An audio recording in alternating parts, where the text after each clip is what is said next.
พันรนาเปรียบเลยแดนไหนถึงหมื่นแสนบ่แม่นได้เลยเท่านี้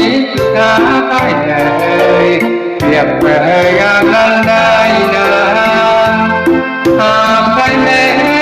นเที่ยวไปได้เห็นสักคราเขาคงจะจำติดตาเรื่องราวไม่เคยเสื่อมคลายผู้เวียงพินคือปิงสุดงามเคยอยู่ก็เคยเสื่อมตามช่างงามถึงใจมองวายน้ำใสเย็น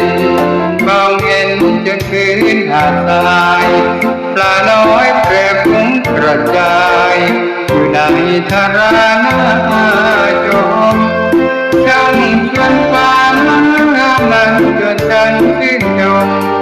ฉันปล่อยกลายความสุขรมนั่งชมน้ำกินสุขใจ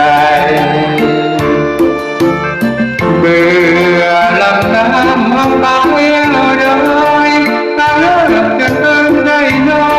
ยเอวดอยแสนเพลินกระไรมีน้ำลมและนกบินร้องก้องไกรยินเสียงแมลงใจสุขใจ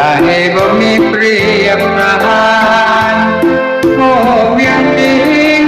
แม้ฉันจะไปแต่นานแต่ความเวียนการก็ได้ทำให้ข้าเลย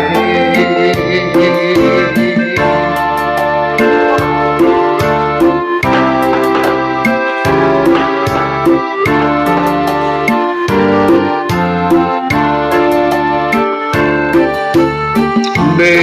อลำน้ำมาเบาดอยตาเลิกจนเริ่มใจน้อยเอวดอยแสนเพลินกระไรมีน้ำตกและนกบินร้องก้องไกรยินเสียงมาแล้วสุขใจบ่มีเปรียบปรานโอ้เมียงยิงแม้ฉันจากไปแต่นานแต่ความเวียนแห่งการบ่ได้